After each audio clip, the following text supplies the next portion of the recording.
Home. It's where babies take their first steps, where kids experience the joy of their own room, where families gather to break bread and make memories, where parents build wealth to pass on to the next generation. At Twin Cities Habitat for Humanity, we see the transformational power of home every day. So we're focusing all our energy on a powerful new mission, bringing people together to create, preserve, and promote affordable home ownership and advance racial equity in housing. You power that mission. You're part of a vibrant, big-hearted, and determined community. You lift the walls of a new Habitat home and lift your voices in support of affordable home ownership. Together, we make the transformative power of home possible for everyone. Coming in, that's good. So let's see these cans. Yeah, right. Eat it. Afternoon, everyone. Is that on? Can you hear me? Just let me know. All right. Well, welcome to the 11th annual Women of Habitat Home Builders Luncheon to support Twin Cities Habitat for Humanity. I am your host, Shan Sells-Belton.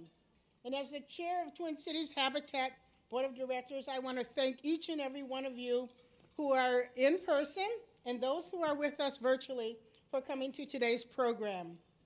We've got an excellent and amazing program with several special guests with us today. So let's get started. First, I'd like to invite our luncheon co-chairs up to share a few words. Please welcome Michelle Robinson and Kiko Sikugao to say a few words. Let's give them a round of applause. Here, stand here. We're going first. Yes.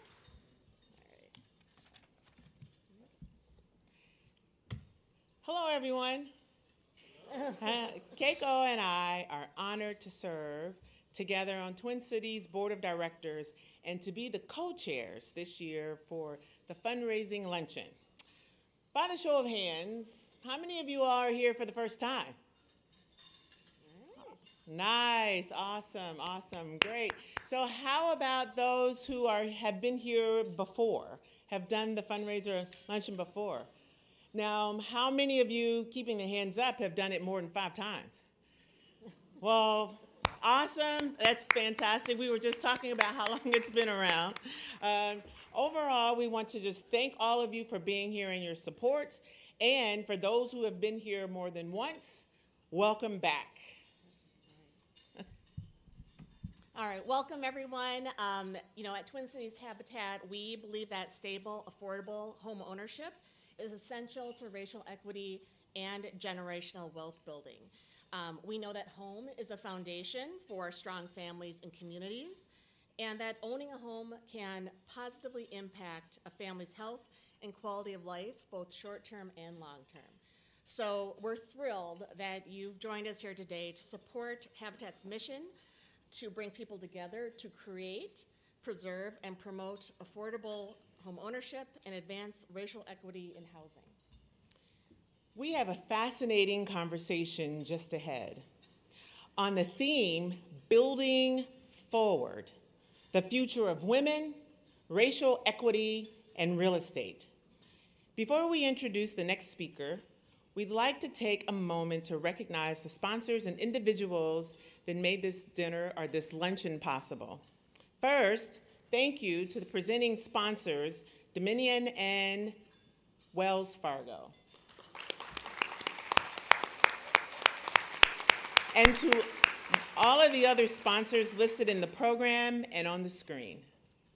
And Michelle and I are so grateful for 4 amazing women who also served on the luncheon committee with us to plan this event. We'd like to recognize Connie Coleman, Julie Guggen, Ethelind Kaba, and Nash Sheikh. And if they're here, if they could stand up.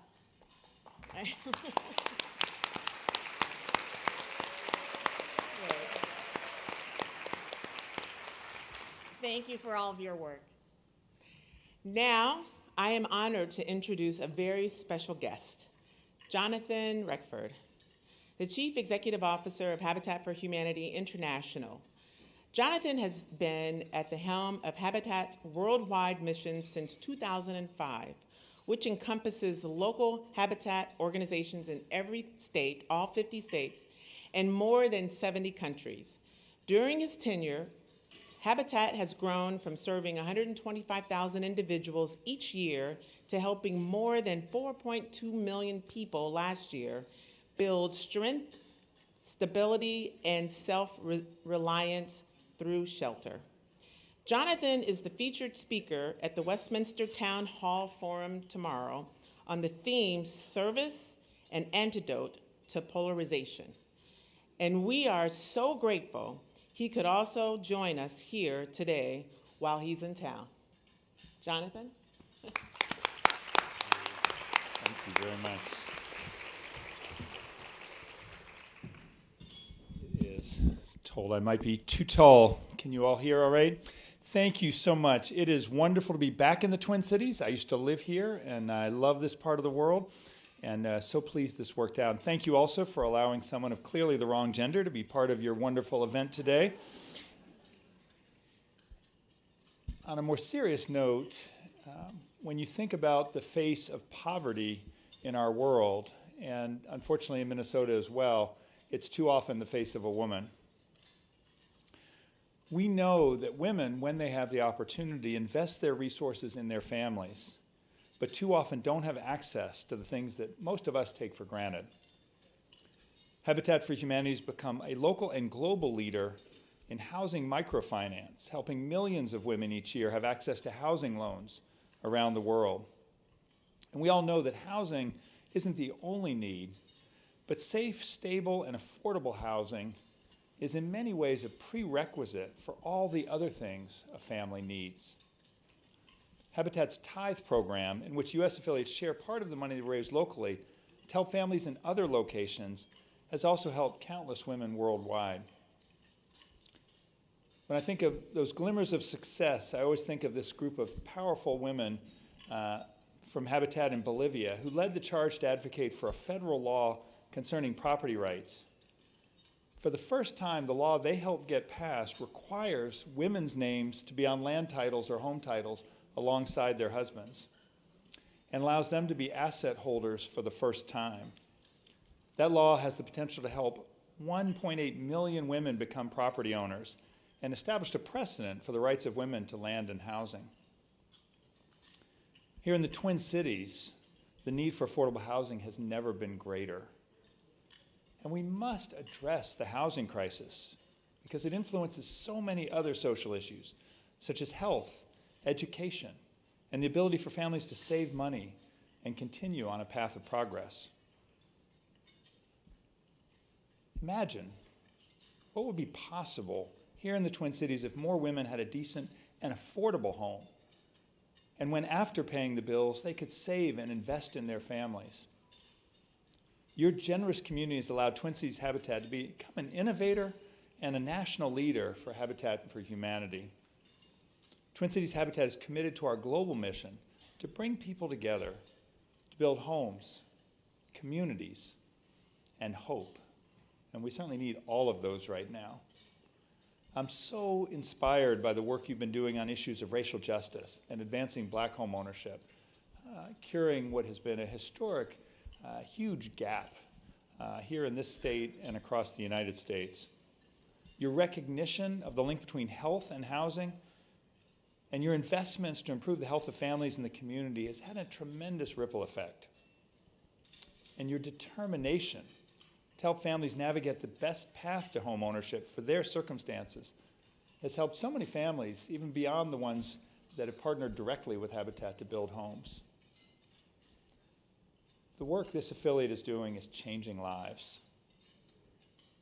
I encourage each one of you to imagine what's possible when you consider an equitable future for the women of this community.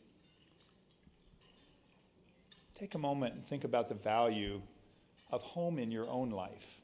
I think something that so many of us take for granted. Then consider how you can share your blessings to help another family experience the benefits of stable and affordable housing. This is such a great city. It should be a great city for every family that lives here. Thank you, and God bless you.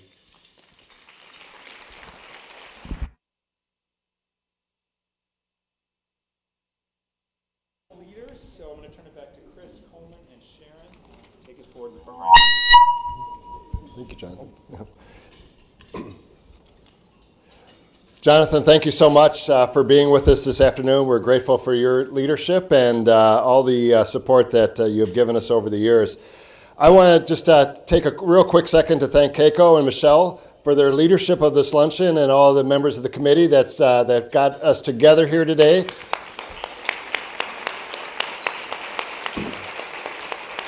First time in 2 years that we've been together, so we're excited about that.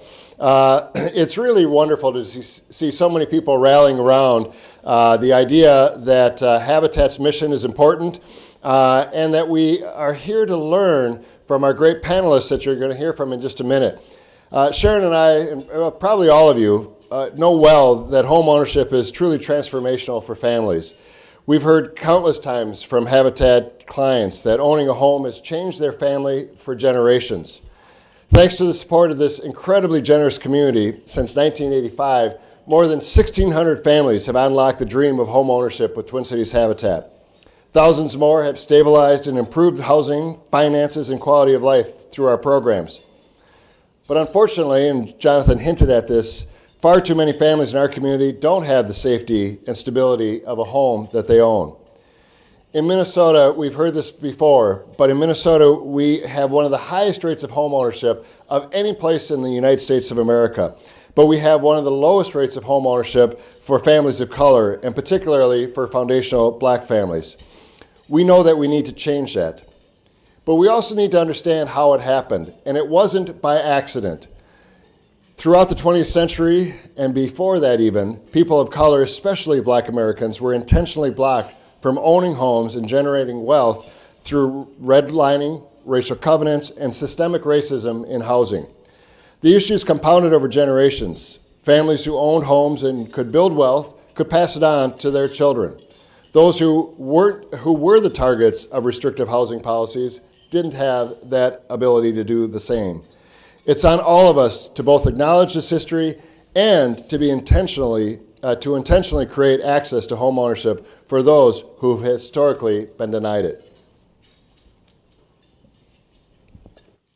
You know, at Twin Cities Habitat, I have to adjust the mic a little bit. As you know, there's this big differential between Chris and I, right?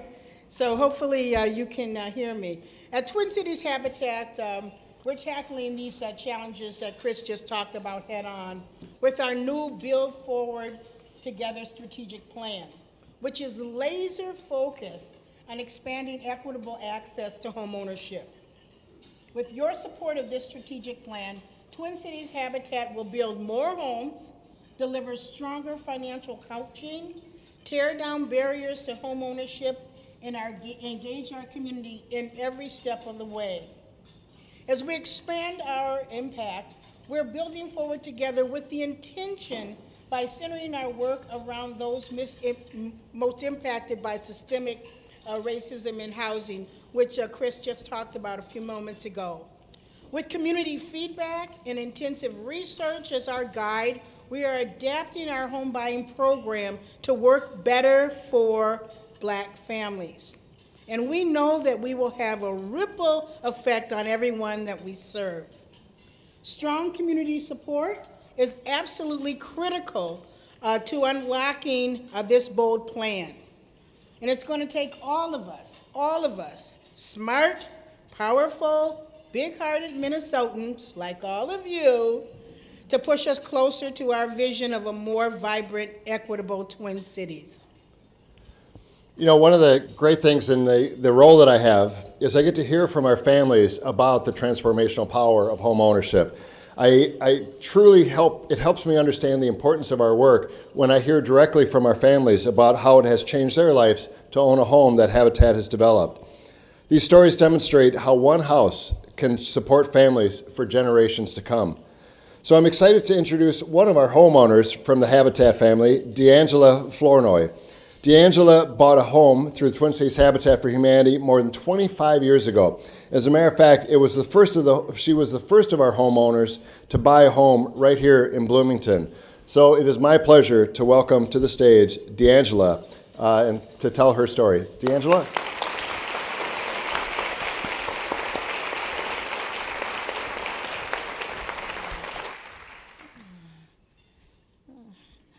Thank you, Ms. Belton. Thank you, Mr. Coleman. I want to say thank you also for Habitat for inviting me here. It's really wonderful.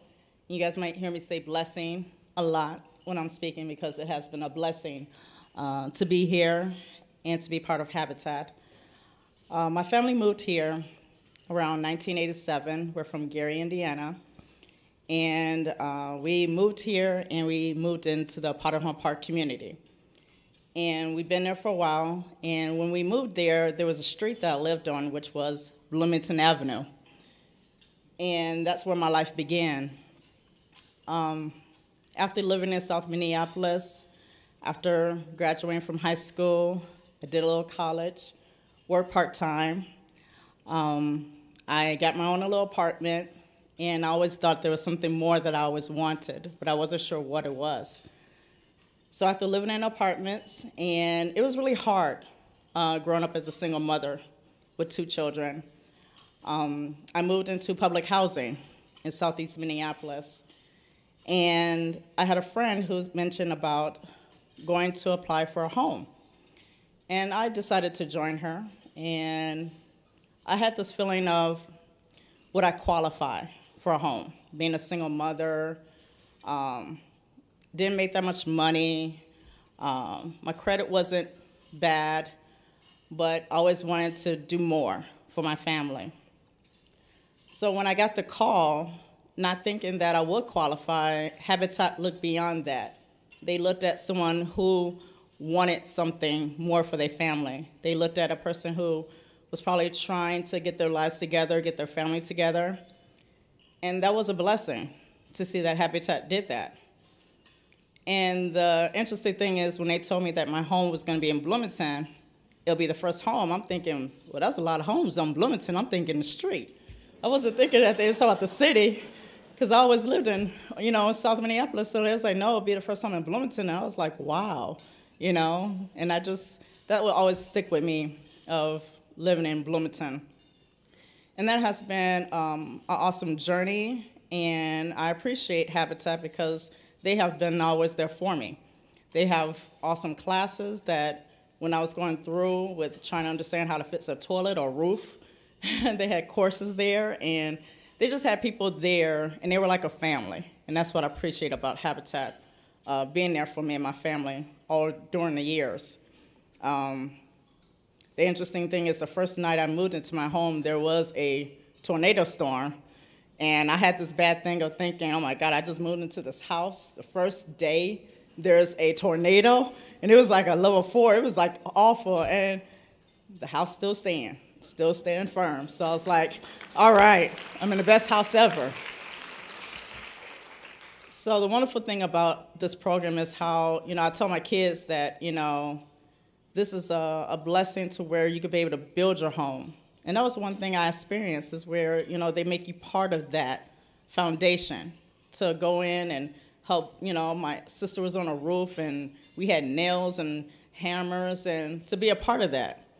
And it's beautiful how you could be able to go to other people's homes, too, to be able to help them with that building. So Habitat is really a beautiful home net organization that I really appreciate. And all during the years that, up and downs and families. I even have my daughter here, Cordelia. She came with me. She was one of the little pioneers of the home. So I was really happy that she was able to attend this with me. But last year of 2021, I finally paid off my home. So, yes. So this is like a little graduation, because it's a big milestone to accomplish, for someone to really, to get through and own a home. It's a lot of responsibility, and my home is like my baby. I had it when I first learned about it and to grow with it, and it's part of me. So I'll probably be in Bloomington for a long time. And when I got my home, I got also hired by U.S. Bank. So I've been at U.S. Bank for 25 years, the same as my home. So I like it where my job is able to provide to us volunteering hours, where we get paid hours to volunteer. And the number one list is Habitat, because it's very good to where you want to give back to, organization that gave to me. So I just really love how my job at U.S. Bank is able to let us volunteer at different places, and I love to be able to go back to help the community at Habitat. So thank you very, very, very much, Habitat, and everyone involved. Thank you. I know.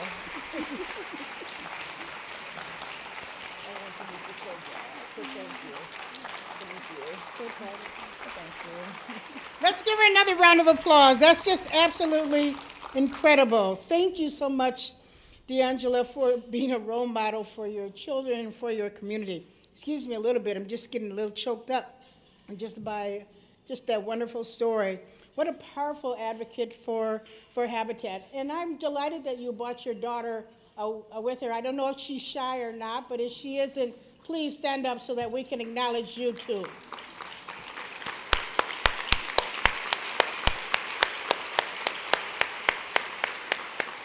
Now just imagine, if you would, for a moment, Twin Cities community where many more women just like D'Angela have the strong foundation of home ownership. Imagine the ripple effect for future generations.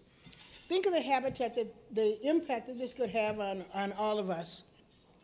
As I said earlier, it's gonna take broad community support to unlock this bold vision. And you can start right now by stepping up with a donation.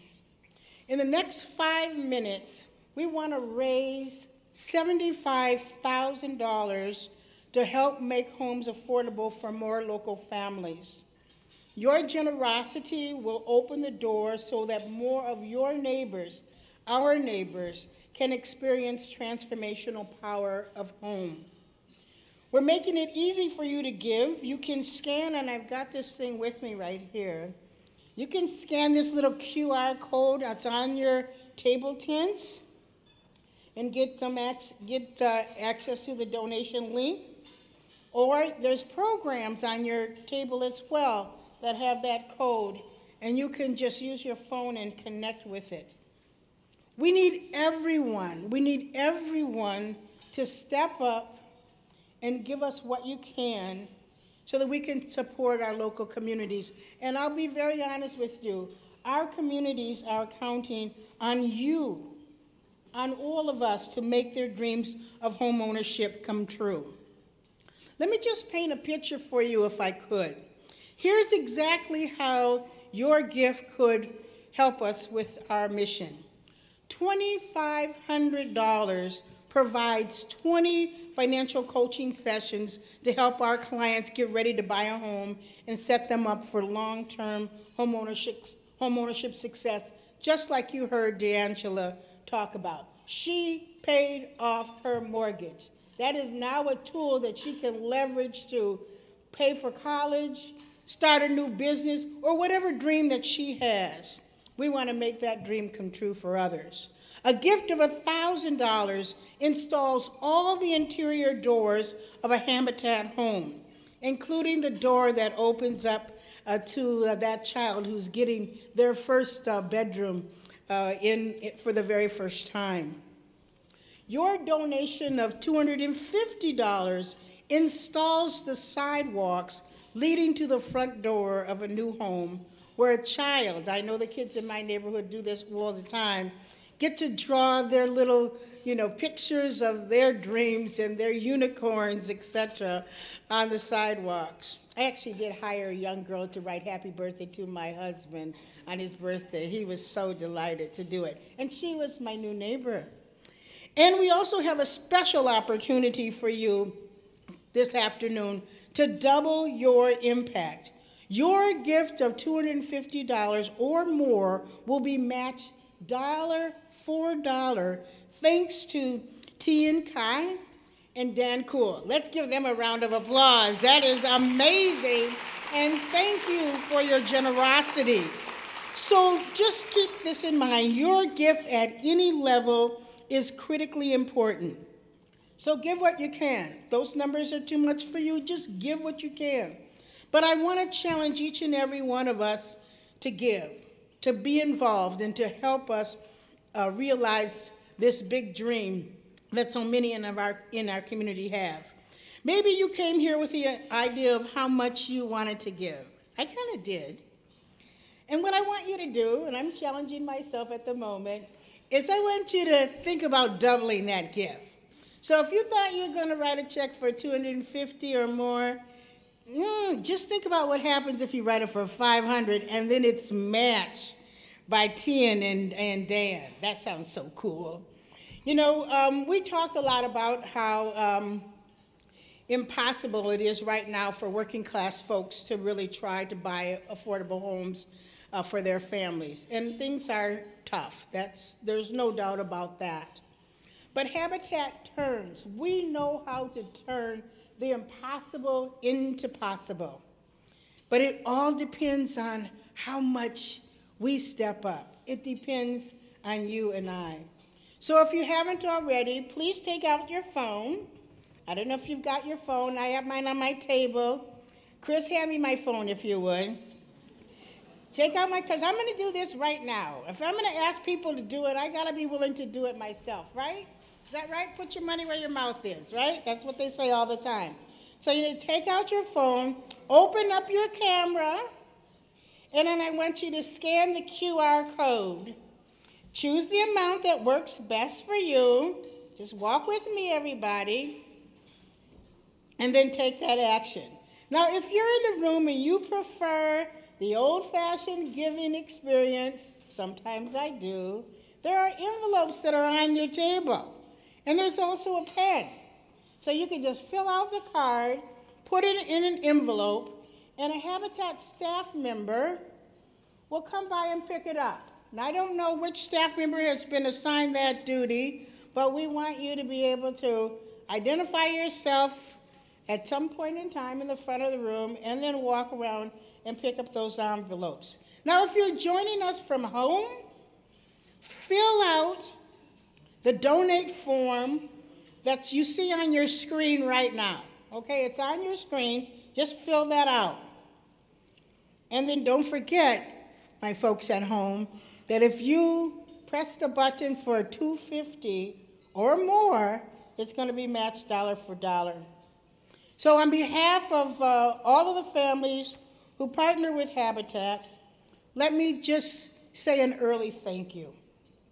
And as you're completing your donation, because I know it does take some time, I'd like to just take a moment, if I could, to advance our program for the afternoon and ask our panelists and our moderator to come up to the stage so that we can get prepared for the discussion. So all of you in the audience, let's complete our donation task. Put camera on QR site, pick up pin, and let's raise $75,000 for Habitat. Okay, round of applause for that, okay? We're gonna do it.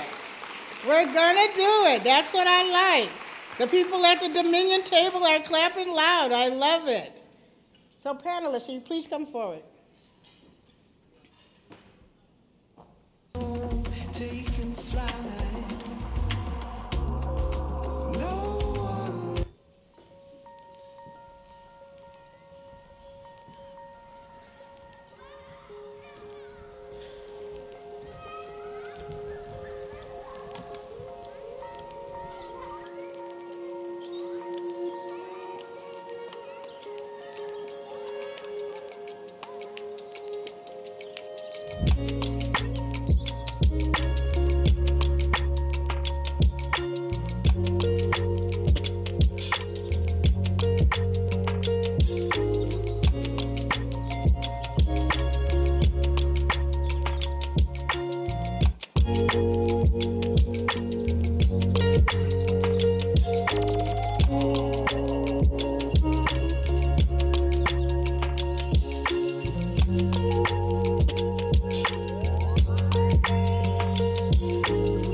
All right, so now we're back and we're moving on to the next portion of our program.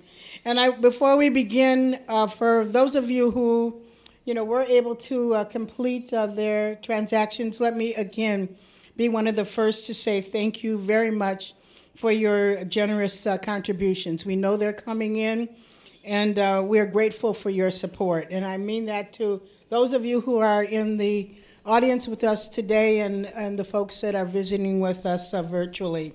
We're glad you're here, and we thank you. Now you're in for a really great treat. I'm excited to hear from our three highly qualified panelists, all of whom I know, by the way, who are going to help us better understand the impact that homeownership can have on women heads of households, their families, and their communities. With no further ado, I am pleased to introduce today's moderator, Alicia Belton. And we have the same last name, and I absolutely claim her as my family, okay? So I'm just telling you that out loud, okay? Same, okay, great. So let me tell you a little bit about Alicia. Alicia has been an architect for more than 30 years and is the founding principal of Minneapolis-based Urban Design Perspectives, an architecture, project management, and community engagement firm committed to environmental stewardship, client advocacy, and equitable practices. She serves with me and so many others who are with us today on the Twin Cities Habitat Board of Directors. Also, she serves on the Capital Area Architectural Planning Board, the Hennepin County Designers Selection Committee, and is the president of the American Institute of Architects Minnesota chapter. Let's give a round of applause to Alicia. Thank you. Okay, great. Thanks, Sharon. I'm honored to welcome our panelists and moderate today's conversation. We have three wise women who are inspiring leaders with decades of combined experience in the real estate and home ownership fields. The topic is building forward, the future of women, racial equity, and real estate. I'm excited to learn from them, so let's dive in. First up is Mino Leon, who has been a realtor with Banneker Realty for 17 years. Mino and her team at Banneker focus on making home ownership possible for first-time home buyers, connecting them with credit, budget, and financing education and resources. Thank you for being with us today, Mino. Thank you. Happy to be here. Next is Denise Maison, the 2022 president of the Minneapolis Association of Realtors and past chair of the Diversity, Equity, and Inclusion Committee for the Minnesota Association of Realtors. Denise is founder of the Maison Real Estate Group with more than 25 years of experience in the Twin Cities market working residential and commercial real estate. Denise, welcome. Thank you. And finally, Kim Smith-Moore joined the Minnesota Home Ownership Center in 2021 as Senior Director of Home Ownership Programs. Previously, Kim served as a national leader of home ownership strategy with the Wells Fargo Housing Affordability Philanthropy Team. In her current role, Kim is leading the advancement of new program models to better empower consumers and is helping to transform traditional industry practices to close the racial homeownership gap. Kim, it's wonderful to have you here with us. Thank you. Nice to be here. Great. So let's get started with our discussion. In less than a minute, what part of D'Angela's story jumped out to each of you? Mina, why don't we start with you? Sure, thank you. What jumped out to me was her desire to have more, how the resources that were presented to her, she was able to embrace, and that she received pretty much a holistic welcoming and guidance from Habitat for Humanity. And sharing that testimony, being able to turn around and give back. And that's what really stood out for me. Great, thank you. Kim? Oh, well, thank you. I think one thing that really stood out for me that she mentioned, she talked about would I qualify? She just didn't realize she would qualify for a home. And what stood out for me there was perseverance and wanting the best for her family. Though she found the resources that she needed to make that happen for her family, and I'm really happy and pleased that she's here and brought her daughter along. That was beautiful. Yes, I agree. Denise. Yeah, I was really inspired by her story because, I mean, I was that person at one time as well. And just, I mean, I was like Sharon, I had tears in my eyes when she even talked about paying her house off. I mean, going from, I grew up in South Minneapolis, you know, and just being able to pay your house off, that is such a, you know, a hallelujah moment. And I am very, very proud of her. Absolutely. Great. Thanks for sharing. So zooming out from D'Angela's story, I'd like to talk about what it means for families and communities when women own and build wealth through home ownership. Please share your story, personal or professional, about what it means when women are homeowners. Kim, let's start with you. So, you know, I think about the families. You know, I work with a lot of customers at the Home Ownership Center, also customers that I work with in real estate, helping them to achieve home ownership. So it does a lot for families. You know, there's a lot of studies showing that children do better in school. There's studies and reports that health-wise, there's benefits health-wise. There's also, you know, when you think of crime in communities, you know, people are more invested in crime. Crime not happening in their areas because they're more invested in the community. So those are all things that are very important. And personal, I think about what came to me was my mother. And my mother purchased a home in North Minneapolis in 1970. She was single parent, 5 children, and we grew up in that home, and she still lives there today. But it was perseverance that really helped her. She had to come over a lot of obstacles. A lot of people told her, even friends, that, you know, you can't purchase a home. We grew up in North Minneapolis, and we lived in public housing for many years, up until I was 13 when she was able to purchase a home. And she purchased a home using a down payment assistance program. And so I think down payment assistance is that's a barrier in people to purchasing a home. They need that help. They need that extra help to get them, whether if it's down payment assistance or if it's closing cost assistance. So. Great, thank you.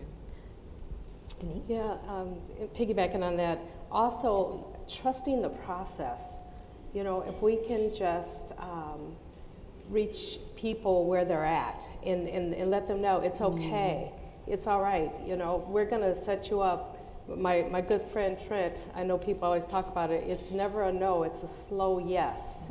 You know, trust the process. You know, you're not gonna go in there and get that 30-day mortgage. We might need to work on something. And I think if we can do that and just be patient, you'll get there. You will definitely get there. Well, we live in such an instant society, right? Where everything is microwave, things quick, you know, and the whole home ownership, really, it's a process. I always tell people, develop a plan. If you don't have a plan, you're not going to get there. And there's multiple ways to get there. Yeah, and a lot of times people may have like bad credit or no credit, and they'll get upset with me sometimes. Well, I want this house next month. Well, okay, it took you how many years to either, you know, create bad credit, or, you know, you've never even taken the time out to create some good credit. You just have to, you know, slow down. We'll get there. I promise you, we will get there, one way or the other. I love that, slow That's yes. right. It's coming. Yes. Nina, how about you?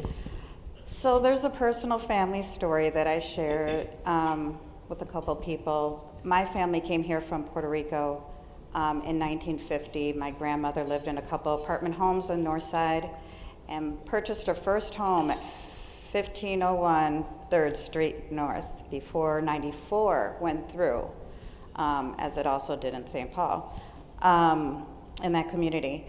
And she purchased the home at $7,000, was offered $6,200, and had to move her family, 5 children, and her husband and her out of that home.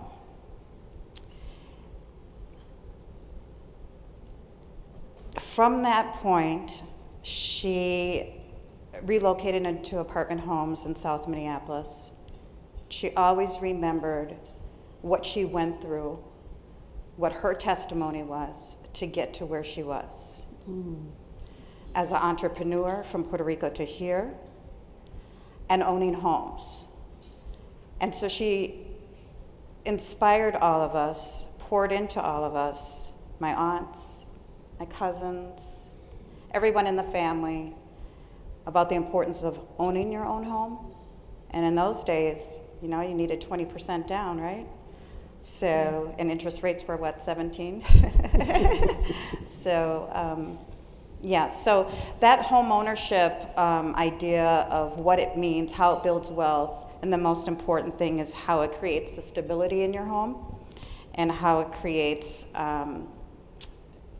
good opportunities for work and how your children are stable and have an opportunity to go to the schools that they would like to. It's an important piece. Great. Thank you for sharing those stories. I think as you share those stories, other people are inspired by them and can see themselves in them. So thank you. So next question. According to the Urban Institute, half of all households in the U.S. are now headed by women. Women have made significant gains in home ownership over the last 30 years, but the gains vary by race. While more black women in the U.S. are heads of households, fewer black women are homeowners than their white and Asian peers. Denise Amino, how do you see discrimination in real estate impacting your clients of color? Please share any stories you may have to help us better understand. Denise, let's start with you. Well, probably about 90% of my clientele is first-time homebuyers, and they're black women. And, you know, once again, we just, you know, I teach them, you just have to be patient. And because a lot of times, depending on if they come to me with their own finance, it's usually someone that's going to set them up for failure, okay? They're not familiar with the down payment assistance programs and things like that. So once I get them, you know, with lenders and put them in financial counseling so they can be successful, then we, you know, we typically don't have a problem. We get all the way to the finish line. But it's, you know, unfortunately, sometimes they set up these barriers, you know, they give them you know, you go in the bank and you see this big sign, home ownership, come get your mortgage. But in reality, they really don't qualify for some of those products with, you know, their credit or whatever you know, whatever's going on in their life. And so once we get them out of that and get them into the right product with the right people, you know, it's a win-win situation. But typically, that's really what happens. Great. It's good they have an advocate in you. Yes. Yeah. Mina. Well, I'm going to bring it back a little bit to history, understanding the Great Migration. A lot of people, black people, came from the South, came up to the North, left their homes in the rural areas and came up for urban opportunities, right, for work. And then after World War II, or after the war era, of how white families decided to leave the metro area and go out to the suburban. You know, many of us are not familiar with it. I heard it before, but I had to really read and understand it a little bit more, and that was the phenomenon of white flight. And we still see and experience that here now.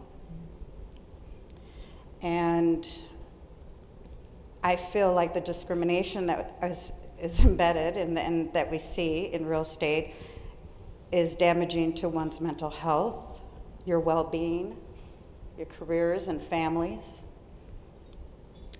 It gives the idea of someone not being deserving of, not being worth to have and to acquire those things and owning a home.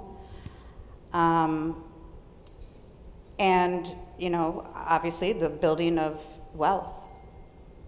And real estate is one of one of the things that, of course, one of the largest investments you'll ever make in your life, and this is something that you can pass on to generations to come. Great, thank you. Kim, as it relates to mortgage lending, what are the most common barriers that prevent women of color from accessing mortgages and buying homes? So, we can talk about the myths of home ownership, the myths that stop people from purchasing a home. I think Nemo mentioned it earlier. She said you need 20% down, right? I don't know where that started. Where did that start, Denise? I don't know, but I have to have that conversation with people all the time. But people still believe that, and that's so untrue because there's lots of lenders today that there's programs like 3.5% down and other 3%. programs 3% down, right? And so that's the furthest thing from the truth. There's also down payment assistance programs out there to really help. So there are those resources out there. What's another myth? Don't know if you qualify. You don't make enough money. Well, it depends on where you're going to live, right? The affordability piece that you're talking about that. And then the other is about you need a high credit score, Yes. right? You need a high credit score. And in some cases, it's always good to have a higher credit score, right? Because there's this term that it's used called risk-based pricing, right? Your pricing for your mortgage rate is based on your credit score, right? The riskier, the lower your credit score is, the higher the rate's going to be. So that's basically how that works. And so, but then another myth is, I have to do this on my own. I have to do this. Where do I get help? And so that's very important. It's a story that I've heard here. I think D'Angela mentioned it. It's finding that trusted advisor, right? And sometimes it's a friend, right, that can direct you in that right direction. For my mother, it was a friend that told her about a down payment assistance program. So it's really important that you make that right connection.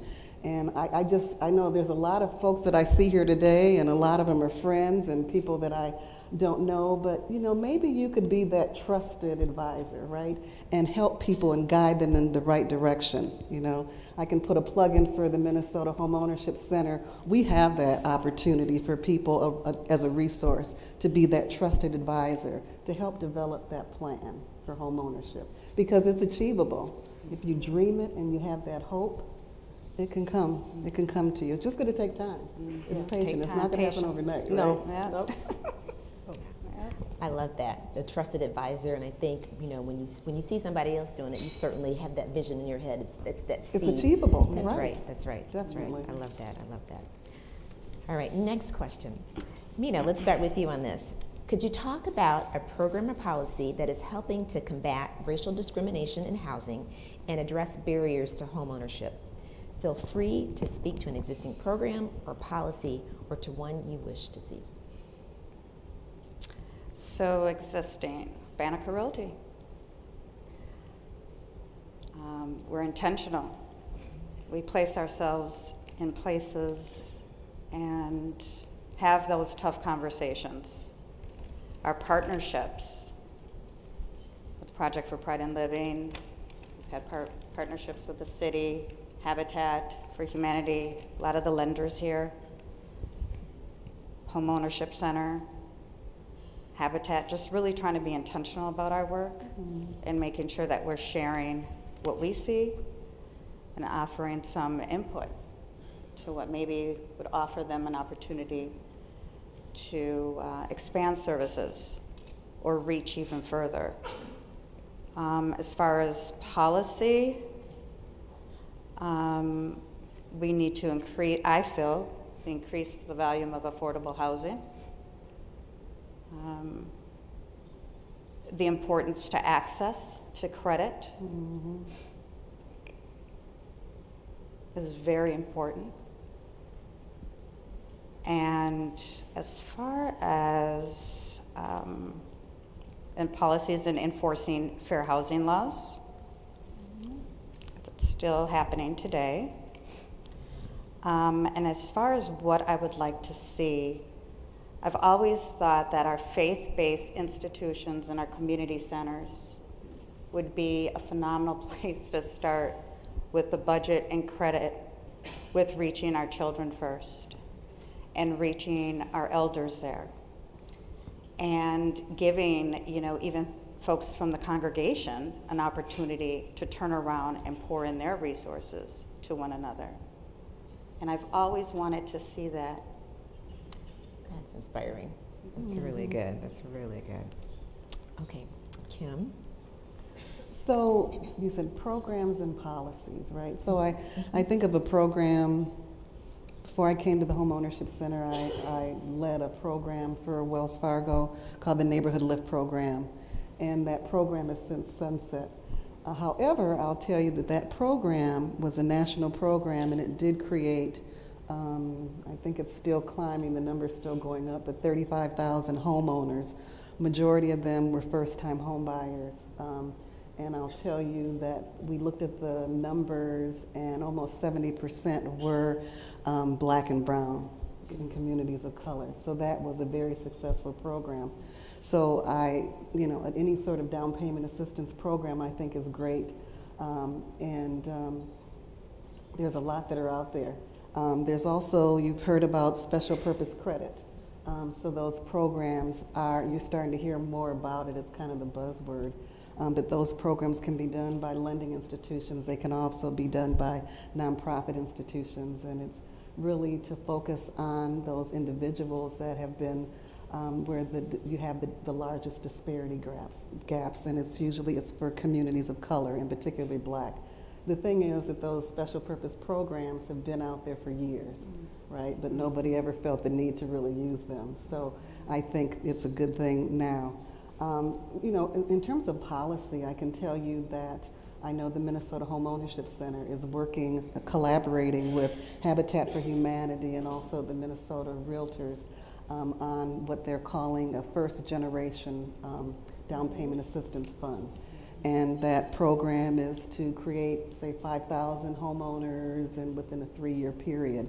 I think that's a great initiative. I can tell you that was it the legislation? If people know, nothing really got passed in legislation, but they say the first time you don't succeed, you try again. And so I know Julie's around here somewhere, Julie Guggen from the Minnesota Home Ownership Center, and she's going to be up there again fighting for that policy, that legislation. So, I think everybody's working on a lot of great things, and I can tell you there's not going to be one silver bullet, right? It's going to take all of us collectively working together and doing things together to address the disparity, especially here in Minnesota. It's the largest anywhere, and we really have to come together, and it has to be multiple solutions, not just one. So a couple things kind of jump out. When folks are going through their underwriting process and they get that denial, the first thing I say, was that an automated underwriting?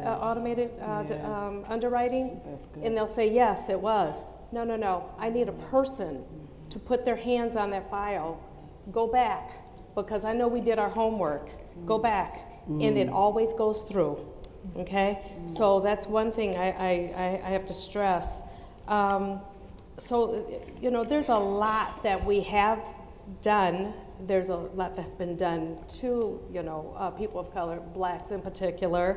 But I think we're making some strides. I'm the first Black president of the Minneapolis Association of Realtors out of a 135-year history. Yeah. I think that's Thank you.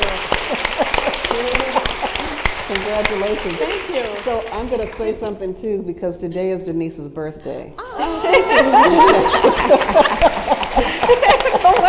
I just spotted my twin sister, hers too. But anyways, thank you guys. So make sure you say happy birthday to her when you see her. Thank you.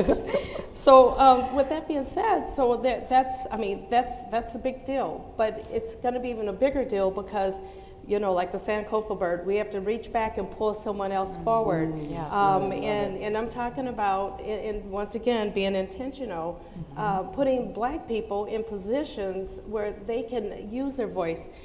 We have some very exciting things coming out next week, and people say to me, Are you sure you want to do that? Absolutely. You know, it's the reason why you've never heard it before, because we weren't given that opportunity. So I'm taking every opportunity I can right now this year during my presidency. Amen. And am I going to, you know, I'll probably get some pushback. That's okay. That's okay. Also, I wanted to talk about, we have a program called the Pathway to Achievement program. And it started at the state years ago, the State Association for Realtors. And what we do is we encourage people to, black people or people of color, to apply to be realtors, right? And what we'll do is we'll pay for their first year fees, because that's a big take. And we have 6 people in the program this year, and it's going just absolutely amazing according to plan. And we're going to expand it for next year. Let's see, there's some other things. I have put some notes. Oh, so this year we also have a required module to learn about the history, okay? For the first time. I was in on those calls with the DOC, which was really phenomenal, because they were really open to it. And we're getting our gloves on thinking we're getting ready to have this big, huge fight, but it wasn't. They were really open to it. So that I see as finally breaking down some barriers too, because the DOC is the police of the real estate market, right? Of the real estate world. So that was really good. And then also, there's a thing called CRA, and Kim, you can talk about that too. People, is the Community Reinvestment Act. It was initiated by, was it Jimmy Carter back in the 70s? And so, but sometimes we still run into barriers, right? Sometimes we still run into barriers. But now I see a lot of the major institutions, they're putting people out, CRA, people to just deal with that. So although we've had a lot, and we still continue to have, discrimination in this market, we are counteracting it as well. Great.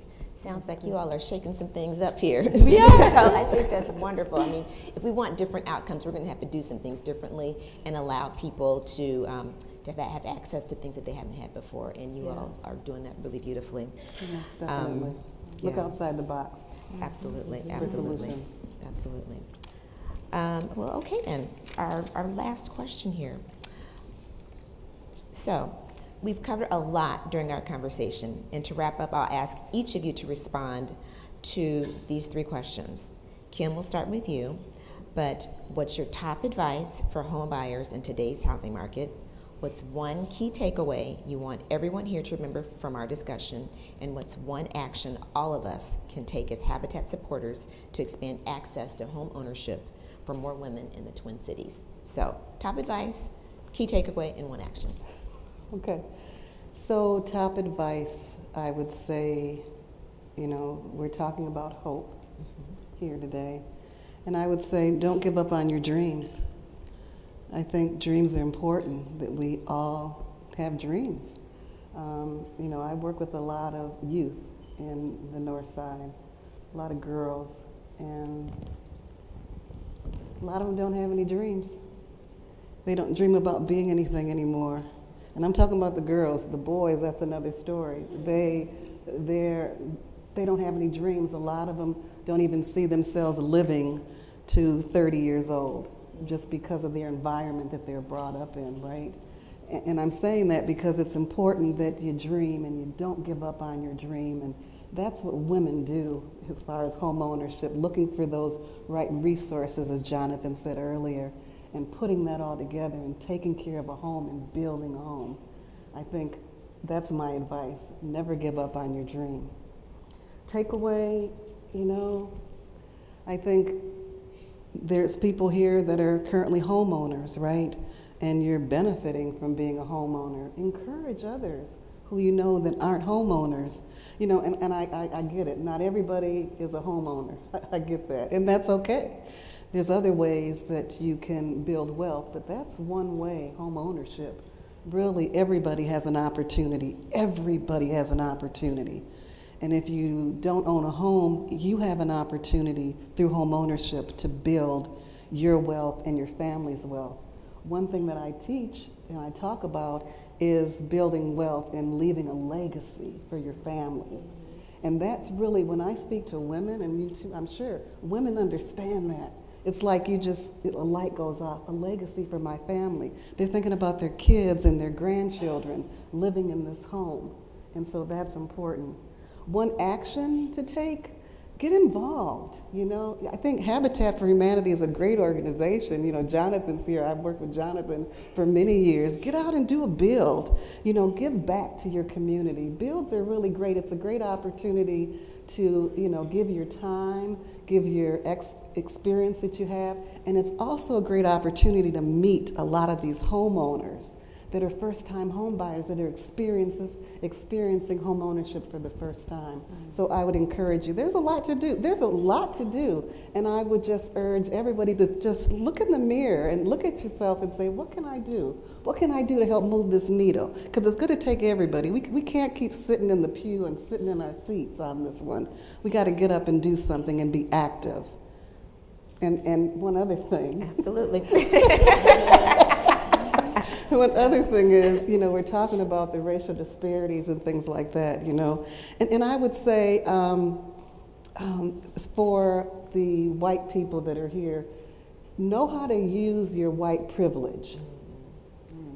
That's important. And use it for the betterment of something else. I had a girlfriend of mine, she's this white girlfriend of mine, and she was, this diversity stuff was going on, and she was like, well, I don't have white privilege. And I was like, oh, wait a minute. It's kind of like, you're a friend of mine. We need to have these conversations, right? And it's what you do with your privilege. It's what you do.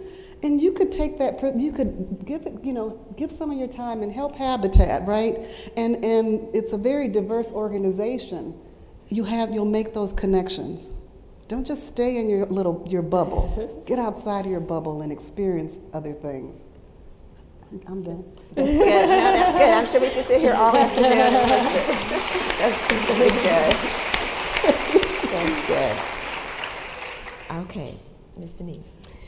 Oh, so people ask me, this is one of my top pieces of advice. People ask me, what about the market? Should I buy now? The rates have gone up so high, and I'm like, well, like Mina was saying, the rates are really good actually.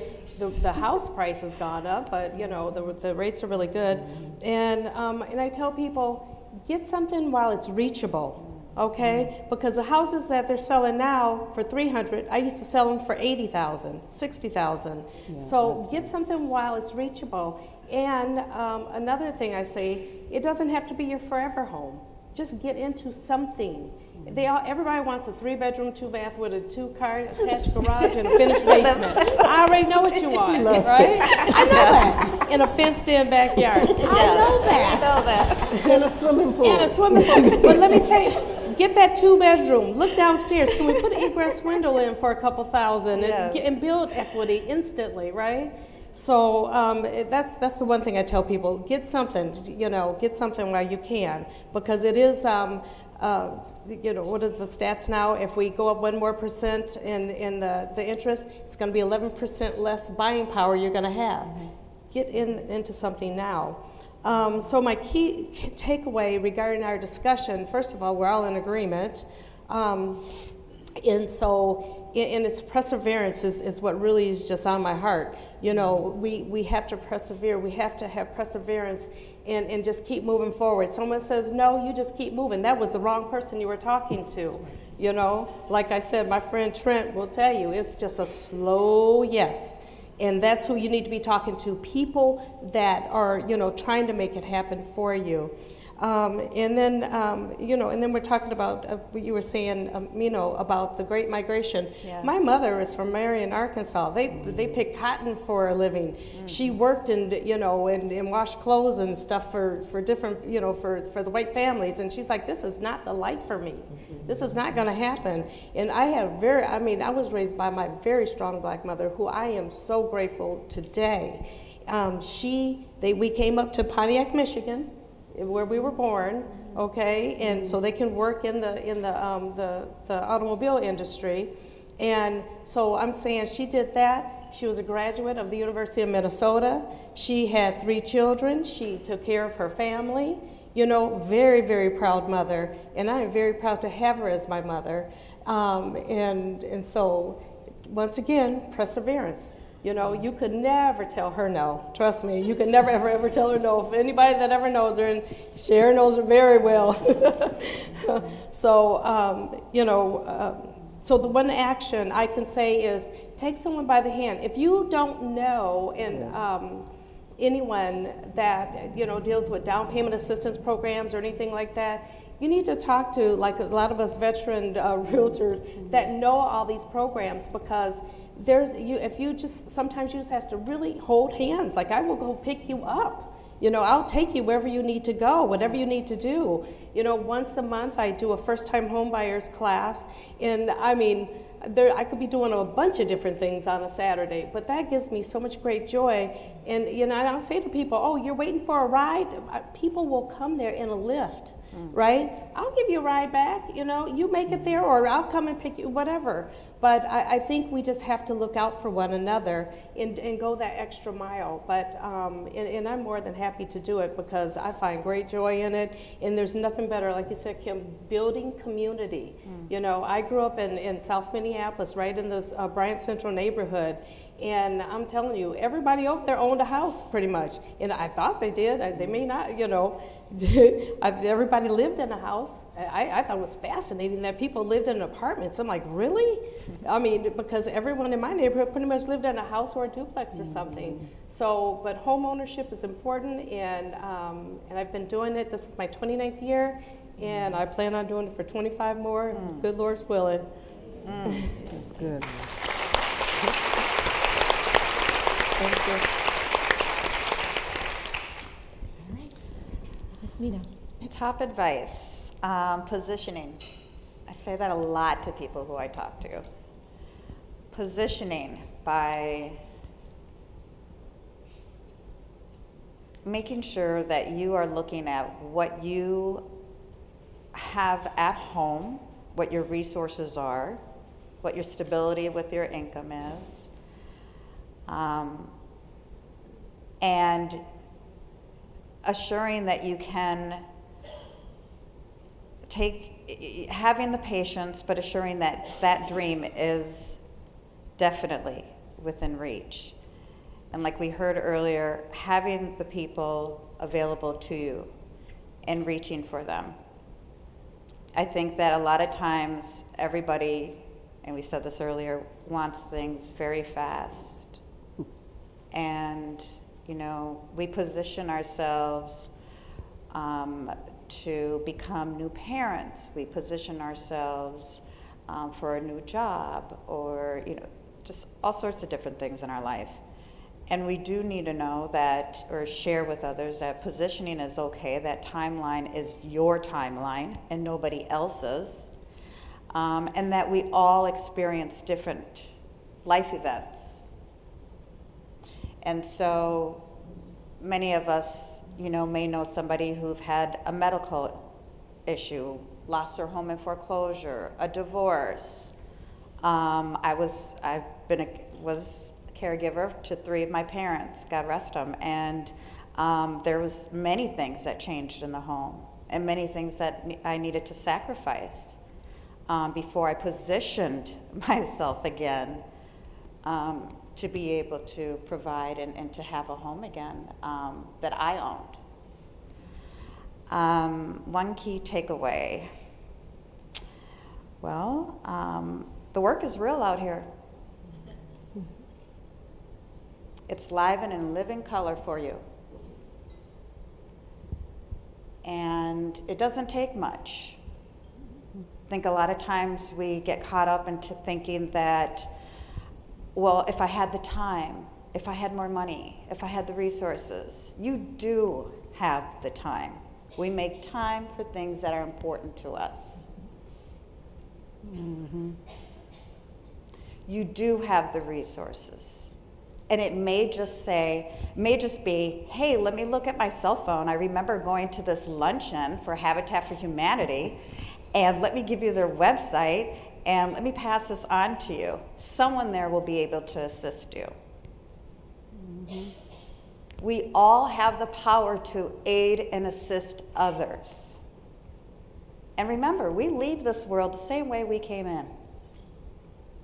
So during our time here, we need to have a roof over our head, food for the nourishment of our bodies, and we hope that we're surrounded by love and support, right? But along the way, listen to that word. We're talking about home ownership. That for so many, it's nothing. They've had homes, there's been wealth built within their families, children are going off to college. Yeah, my daughter's in college, she's in her master's. And I will do everything to continue to help her financially. But there was not this wealth shared or passed on in my family. There was a lot of sacrifice. But there was a lot of people that we reached to and that we had available to us. And that is still yet today. There are people there who want to aid and assist. There are people who are doing this work each and every day because they believe homeownership is vitally important. And it affects everything else in your life. The action, again, is reaching back. Reach back. The excuses, they just don't mean anything anymore. And maybe that has a lot to do with being a little bit more seasoned, which I learned in my years of real estate. I need to become a little more seasoned so you can speak to things. But, you know, nothing is more important than to be able to pour into somebody else. And that is a belief that I have. And that is why I've aligned, and that is why I truly believe in Habitat for Humanity and the work they do, and the partnerships that Banneker Realty has. And I do have that faith in people. You know, I really do have that faith in people. There are people who are in HR. There are people who are in hiring positions. Allow that woman to have her voice. Allow the person of color or the team members to have their voice. Give them the resources. Lift. Give feedback. Because with doing so, you're impacting somebody else's life, and they're able to speak to it, and that then becomes something they will always be able to carry as part of their testimony too. But as we all go back to our homes this evening, whatever that may look like, your apartment home, your single family home, whichever it is, just let that resonate a little bit on how important it is to reach out for others. It's beautiful.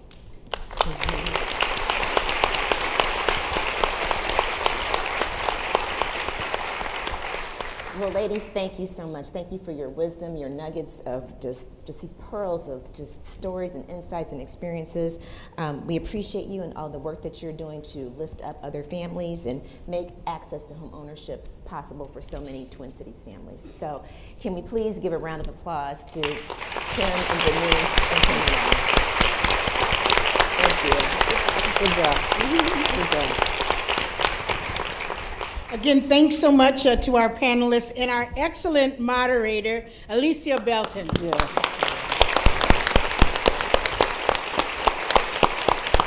You know, I hope everybody is energized and ready to take action. I'll tell you, as I was listening to the panelists, I was reflecting on the very first luncheon that we had inviting women to hear the Habitat story. I wasn't on the board, I was a member of the community, and I was in the audience. And what I remember most about that experience is that it was like this room today, a room full of women talking about the experiences that we have and the challenges that we face as women, and really being in that room saying that we can support one another. We are a community ourselves, and that we can help make a difference for women at Habitat. And when I look out into this audience, and I know we've got a lot of wonderful, supportive men with us, and thank you so much for being here. But I also just want to acknowledge, we have power, women, and we should use our power to help other women and help families and help communities. Yeah. So that's my big takeaway from today's program. And after hearing D'Angela talk about her experience along with the panelists, I don't know, I was sitting here, Delinda can attest to this, and I did my QR code and I put in my money, and I'm gonna get my match from Tien and Dan. Thank you so much for agreeing to match my contribution, dollar for dollar. And I know that they will match yours too. So again, if you haven't had a chance to use the QR code, or maybe you made the decision to just use the envelope, please do it, because we've got some wonderful partners that are here to help us.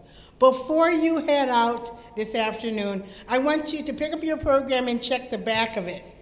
So pick up your programs, check the back of it, and if you're the lucky person, there's a sticker on the back of your program, and you get to take home that fabulous centerpiece that's sitting on your table. Okay? See, now I knew there would create a buzz. Okay?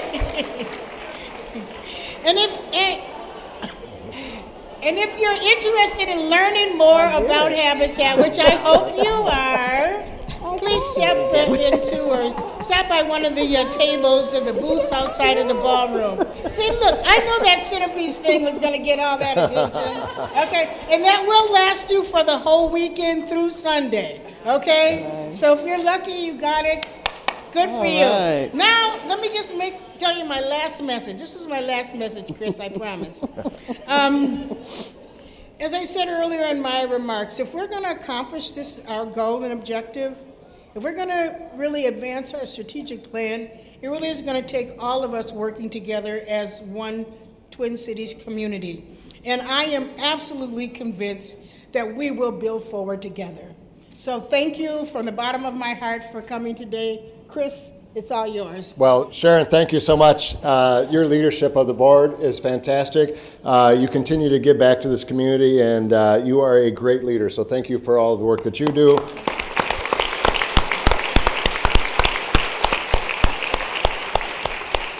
I want to thank the male allies that are in the room here today. Thanks for braving this out and joining us here. Going off script a little bit. These luncheons and these events don't come together on their own or accidentally. We have an incredible staff at Twin Cities Habitat for Humanity that make this possible. Too numerous to mention by name, but please, let's give a round of applause to the staff of Habitat for Humanity.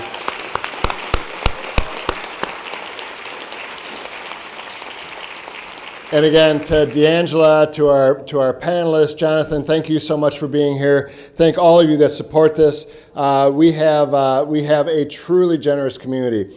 But I want to pick up on one thing you said, which is when you are out in community, talk about Habitat for Humanity, because I will guarantee you that multiple times a day you will encounter someone that is a potential partner with us to get into home ownership. If you are at a doctor's office, the person that is taking your blood pressure, if you are out in community and you're going to the grocery store, if you are talking to someone at your children's school, there are so many people that can benefit from the programs at Twin Cities Habitat for Humanity. So the most important thing you can do is let them know about it, and let them know that the first step into a journey towards home ownership is to get on the computer, come into the office, pick up a phone, but begin that journey, because as we heard from our panelists, as we hear time and time again, this is transformative. This is a thing that affects families for generations. This is the opportunity for children to know the stability of home and for families to build multi-generational wealth. So thank you all for supporting this. You'll have other opportunities to support our work over the course of the year.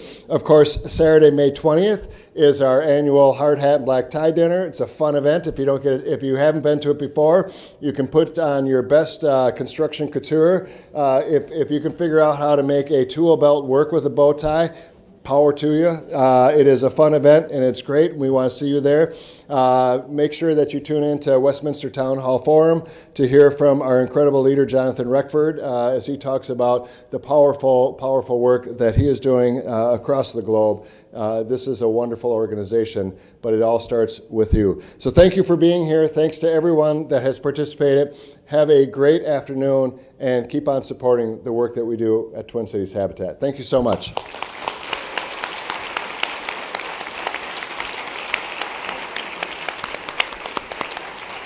Thank you.